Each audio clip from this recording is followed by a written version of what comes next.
On est de retour dans la grande édition de TV7, c'est l'heure de notre grand débat et on va évidemment parler de la crise politique. Après la démission lundi du Premier ministre Sébastien Lecornu, Emmanuel Macron lui avait donné 48 heures pour négocier avec les partis et trouver une issue. On arrive ce soir au terme de ce délai, une crise institutionnelle qui dégrade profondément l'image de la classe politique et nourrit aussi un sentiment de lassitude, voire de défiance chez les Français.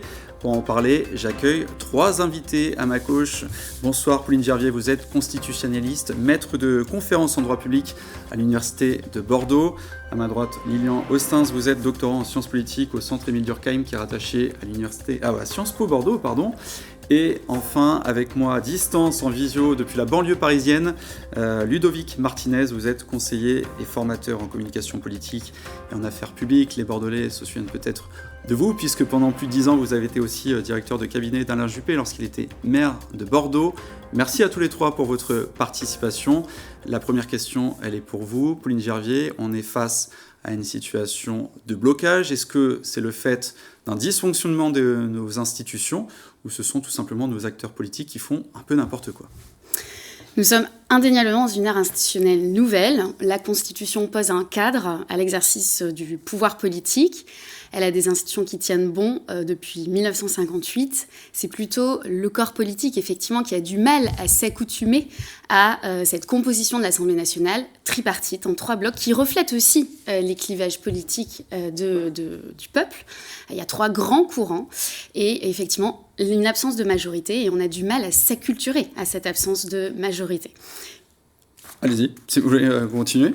Et c'est cet aspect-là inédit qui fait que la classe politique ne sait pas vraiment comment ajuster la composition du gouvernement.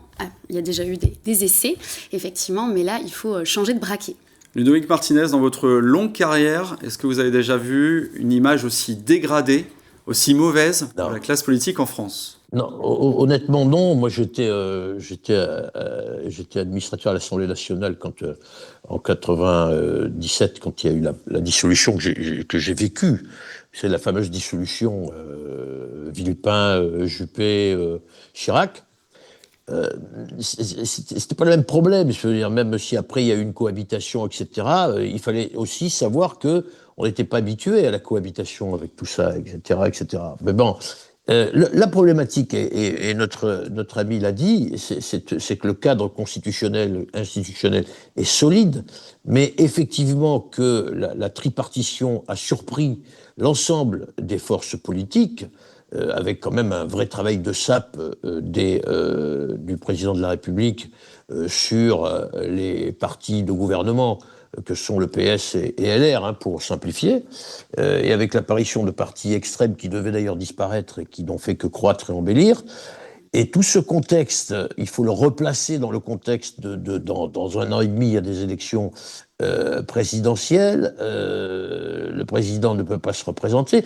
Donc tout ça fait une espèce de maelstrom à la fois politique, plus politique qu'institutionnel, mais vous remarquerez, et là je m'adresse aux 2 politistes éminents que vous avez autour de vous, vous remarquerez que toutes les réactions, et les réactions de ce matin et d'hier, sont faites pour justement affaiblir nos institutions, alors que plus que jamais, nous avons besoin d'avoir des institutions solides, en attendant mieux peut-être, mais elles sont là, et il faut faire avec. Et je dirais même que heureusement qu'elles sont là, les institutions. Lilian Ostens, quand on va un petit peu sur les réseaux sociaux, on se rend compte que les Français trouvent tout simplement qu'on a une classe politique qui n'est absolument pas au niveau des enjeux. Là, c'est de l'irresponsabilité à ce niveau-là ? Alors, j'aurais du mal à me prononcer sur l'action de la classe politique. Néanmoins, c'est vrai que c'est un ressenti qu'on peut entendre de la part d'un nombre de plus en plus grand de citoyens et même d'élus. Les élus locaux que j'interroge dans le cadre de ma thèse, nombreux sont ceux à déplorer effectivement qu'au plus haut sommet de l'État, la classe politique n'arrive plus à gérer une situation qui a l'air hors de contrôle. C'était déjà le cas depuis plusieurs années. J'ai interrogé les élus depuis le début du 2e quinquennat d'Emmanuel Macron.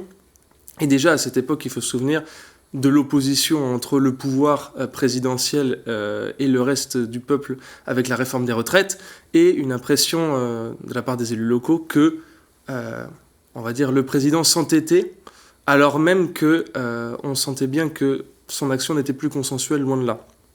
Donc, on va dire, le fait de continuer dans cette direction-là n'a amené que des résultats voilà, en demi-teinte, si ce n'est franchement décevants pour la population, et notamment n'a fait qu'engrosser les rangs de ses détracteurs. Et de ce point de vue, elle nourrit un phénomène qui est présent en France, mais qui est aussi présent dans le reste de l'Europe et dans beaucoup de pays, notamment occidentaux, qui est l'éloignement d'une plus grande partie des citoyens vis-à-vis de la politique et de leur classe politique. On va y revenir sur ça, sur cette défiance, mais d'abord je lisais le témoignage de plusieurs élus locaux qui disaient que par une sorte de ruissellement, la mauvaise image dont pâtissait la classe politique nationale, désormais ça écornait leur propre image. Ça vous le constatez, on le constate chez certains élus ? Alors c'est effectivement quelque chose qui devient un programme de plus en plus grand pour les élus locaux. Il y a eu l'Assemblée de l'Association des maires de France qui s'est tenue en 2023 sur le thème justement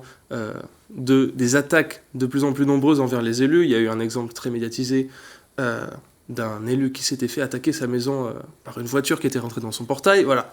C'était dans un cadre très particulier, celui des émeutes suite à la mort de Naël. Mais il y a effectivement des témoignages et un bruit de fond de plus en plus grand parmi les élus locaux d'une défiance qu'ils subissent de la part des citoyens en raison de leur positionnement très particulier vis-à-vis de ce système politique-là, puisqu'ils sont en quelque sorte à l'interface entre les citoyens et la classe politique nationale qu'ils côtoient plus ou moins, plutôt moins en ce qui concerne les communes rurales et les petites communes notamment, qui sont très éloignées du pouvoir, mais il reste tout de même, comme il dirait, c'est une expression très populaire, à portée de baffe. Hein. Donc c'est les premiers acteurs qu'on va voir quand il y a un souci. Et de ce point de vue-là, ils ne peuvent que déplorer le désamour des citoyens envers la politique et leur classe politique. Pauline Gervier, ce sentiment de défiance, est-ce qu'il est alimenté par un sentiment aussi de fatigue démocratique, l'impression que les gens, finalement, leur vote n'ait pas été entendu, ne se traduisent pas concrètement dans la composition de cette Assemblée ? Effectivement, ça, ce fossé gouvernant-gouverné, il ne cesse de s'agrandir. Le peuple s'est exprimé à la suite de la dissolution. Il y a une nouvelle Assemblée nationale qui a été composée en juillet 2024. Les 3 premiers ministres qui se sont succédés depuis, effectivement, ils révèlent une unité politique de l'exécutif. Et le chef de l'État a privilégié cette unité politique de l'exécutif. Les 3 premiers ministres, vraisemblablement, ont quand même une convergence de vues politiques. C'est un choix du président. Il est constitutionnellement tenu à rien. Il est libre. Mais il ne doit pas oublier que nous sommes dans un régime parlementaire et que sans soutien de l'Assemblée, il ne peut rien. Enfin, le gouvernement ne peut rien. Le chef de l'État, il est fort. Pourquoi ? Parce qu'il a un soutien à l'Assemblée. Et il fonctionne avec le gouvernement et le Premier ministre. Là, il a privilégié l'unité politique de l'exécutif sur la recherche du soutien à l'Assemblée. Et c'est là qu'il faut certainement changer, dans la mesure où on ne peut pas se passer de ça. Mais après, ce n'est pas dans notre culture, effectivement, de la Ve République, où on a été très habitué à une majorité absolue. Là, il n'y en a plus. Donc, il faut rechercher le compromis. Mais il y a un contexte, il y a 2 raisons. Il y a d'abord les élections municipales dans 6 mois. Donc, on comprend aussi que les forces politiques ne veulent pas de compromis, qui peuvent associer aux yeux du peuple à de la trahison. Et la deuxième raison, c'est l'élection présidentielle qui va arriver extrêmement vite, en 2027, c'est après-demain. Donc on ne peut pas en faire fi de ça. On ne peut pas tout jeter non plus sur la classe politique. Mais le problème, Ludovic Martinez, c'est que beaucoup de gens ont le sentiment que les partis politiques, et c'était d'ailleurs l'attaque lundi matin lors de son allocution de Sébastien Lecornu, que les partis politiques ont en fait leur petite tambouille interne et ont déjà des arrière-pensées pour l'élection présidentielle de 2027. On en est là. Mais enfin, c'est pas nouveau. Hein. Je veux dire, j'ai fait une 50aine de campagnes électorales, gagnées, perdues, etc. Ça a toujours été comme ça. Mais pas dans ces proportions. Pourquoi ? Parce qu'il y a d'un côté un discours politique d'une réalité économique, budgétaire qui est alarmante, et d'un autre côté, plus la situation, plus on nous fait peur, disent les citoyens, et moins ceux qui sont en charge de solutions trouvent de solutions pour justement apaiser, résoudre des problèmes. Il y a quand même 6 500 milliards d'épargne populaire, c'est complètement anormal. Aujourd'hui, je crois que le taux d'épargne est à 19%, tellement l'incertitude des citoyens pèse sur le climat politique, mais économique de notre pays. Donc cette incapacité finalement à résoudre des problèmes, on n'en a jamais vu autant de démonstrations dans les campagnes électorales qui ont évidemment opposé, c'est le débat démocratique normal, des idées et des convictions différentes. Là, on est vraiment dans une démonstration d'impuissance publique qui saute aux yeux de tout le monde, même pour les moins intéressés, les moins concernés. On a le sentiment que ces partis ne pensent plus à l'intérêt général. Leur attitude, leur stratégie, est-ce qu'elle n'est pas contre-productive, tout simplement, en vue de prochaines élections? Lilian Stins? Alors, ce que je peux dire, c'est qu'il y a effectivement un nombre croissant de concitoyens et également d'élus locaux qui pensent que, qui, dans une situation institutionnellement compliquée, rejettent la faute, met le blâme sur la classe politique et sur les élus. Et je pense que ça devrait effectivement alerter certains acteurs au plus haut niveau sur le fait que dans une situation où on a l'impression de ne pas pouvoir trouver de porte de sortie, les premières personnes à être considérées comme les coupables sont une classe politique qui ne penserait qu'à ses intérêts, et tout particulièrement un pouvoir exécutif qui ne penserait qu'à se maintenir et rester aux manettes le plus longtemps possible. C'est effectivement une situation qui ne peut pas durer comme telle, ou alors effectivement pourrait amener vers d'autres, dérives ou d'autres choses plus préoccupantes encore. Ludovic Martinez, qu'est-ce qu'il faudrait faire de la part des partis pour réhabiliter une image qui est, on peut le dire, vraiment salie? Moi, je pense d'abord que vous parlez beaucoup de classe politique et d'élus locaux, qui pour moi sont vraiment les soldats de la République. Il y a 550 000 élus locaux, notamment dans les 34 856 communes que compte le pays. On ne peut pas dire que ces femmes et ces hommes sont le reflet de la médiocrité des réactions politiques des partis et des gouvernants et des responsables nationaux. D'abord, moi, je pense que ça reviendra par la base. Si j'avais un message, on est en train de préparer des campagnes électorales dans tous les coins, le cabinet auquel j'appartiens travaille là-dessus, évidemment, ne reproduisez pas les mauvais réflexes du milieu national, du milieu politique national. Ça, c'est vraiment une chose qu'il faut éviter, et il faut vraiment qu'on retrouve une vraie idée du projet commun, de l'intérêt général. Vous savez, la métropole de Bordeaux, je connais un peu quand même, elle a depuis sa mise en place, elle a travaillé dans ce qu'on appelle la cogestion. On travaille, on se bat pendant une campagne électorale, c'est normal, c'est le match, c'est la confrontation, c'est la controverse, dans un cadre bien particulier.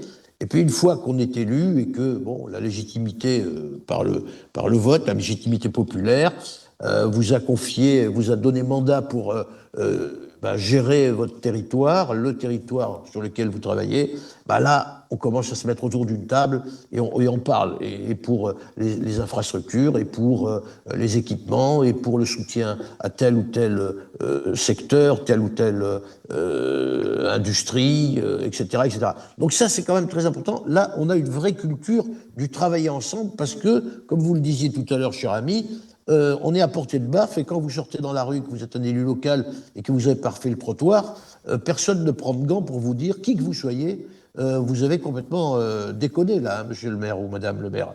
Donc voilà. Donc ça, c'est moi je pense que ça reviendra par la base. Puis deuxièmement, effectivement, maintenant il faut arrêter la course des égos, le tout à l'ego, qui vraiment prend toute la classe politique. Et c'est plus des partis, ce ne sont plus des partis. parti politique, c'est quelque chose d'étonnamment, de forcément très utile à la démocratie. Mais ce sont des écuries aujourd'hui.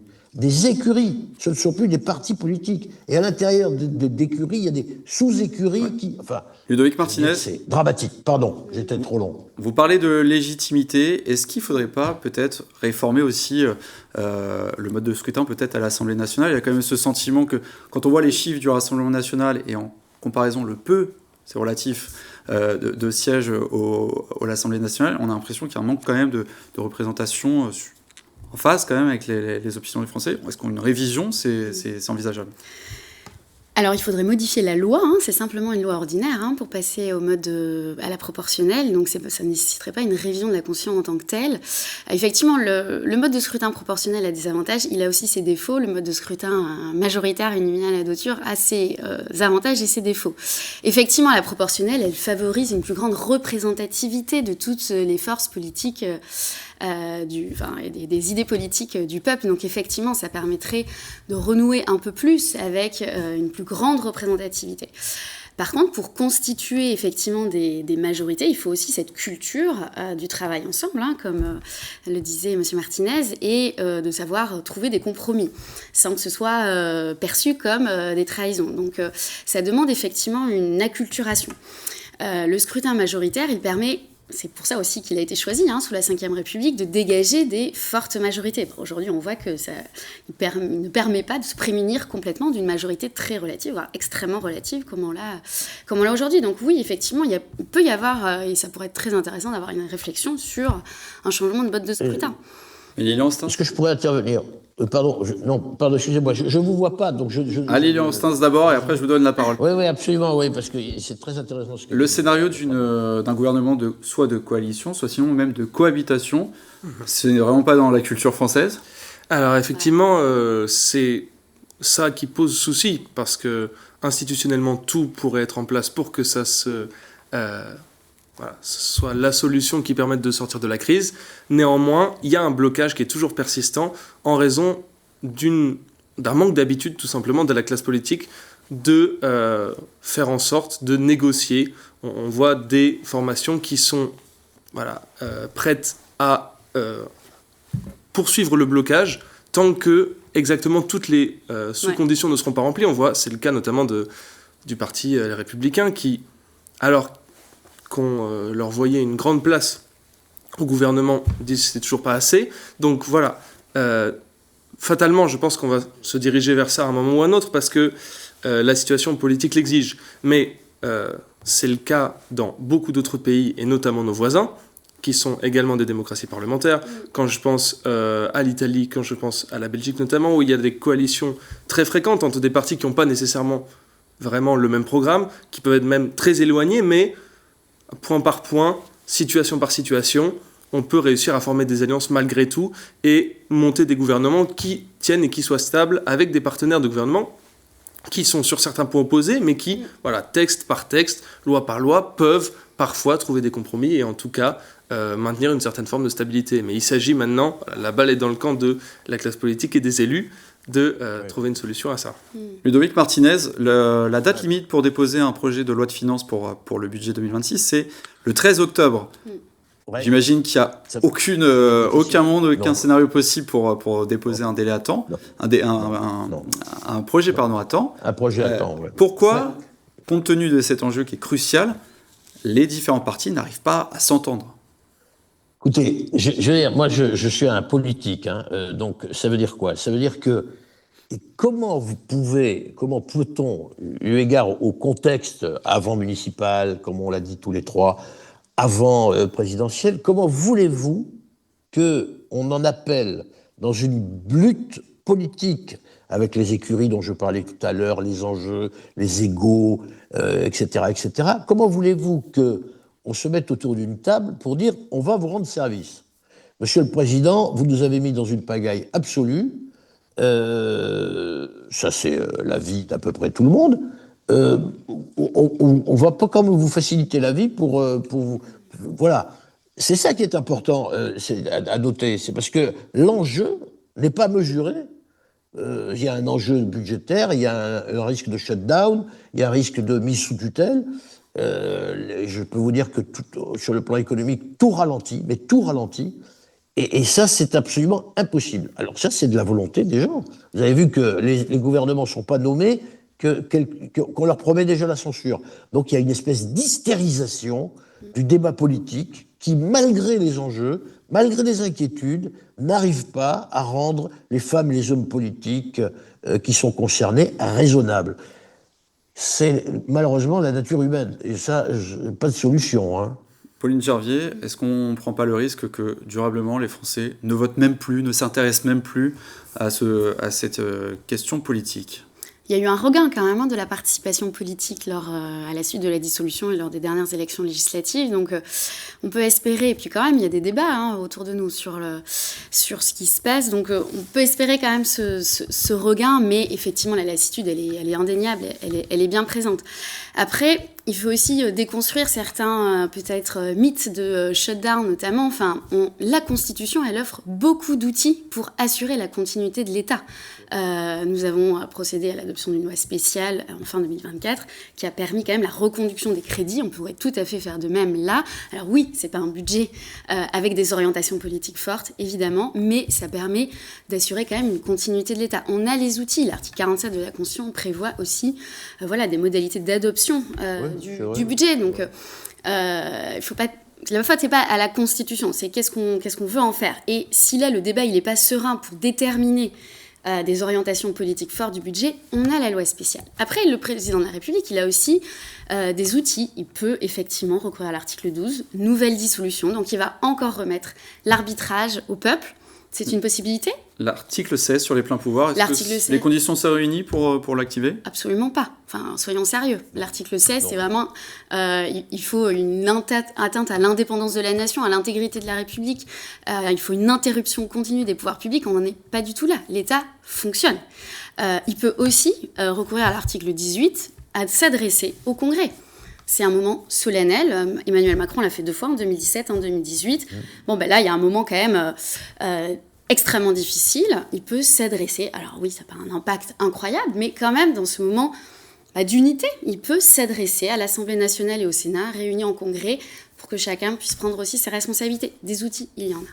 Ce blocage d'Yves Rostand, on voit quand même l'image d'une sorte d'élite qui est complètement déconnectée des préoccupations des Français, alors que ils sont quand même élus pour les résoudre, ces problèmes.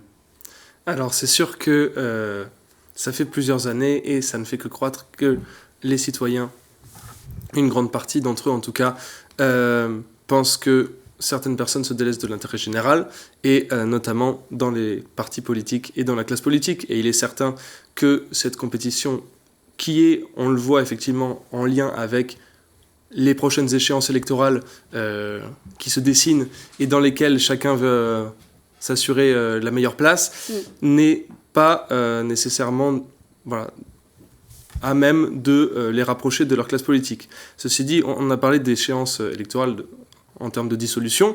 Peut-être qu'il y a également une autre élection qui pourrait se préciser, qui a été notamment réclamée par des membres de l'opposition, mais pas que, également d'anciens membres de la majorité, c'est la démission du président de la République qui, là, pourrait lancer un nouveau cycle à partir d'une nouvelle présidence. Ça fait partie des élections qui sont également à l'ordre du jour. Scénario qui semble quand même peu probable. Oui.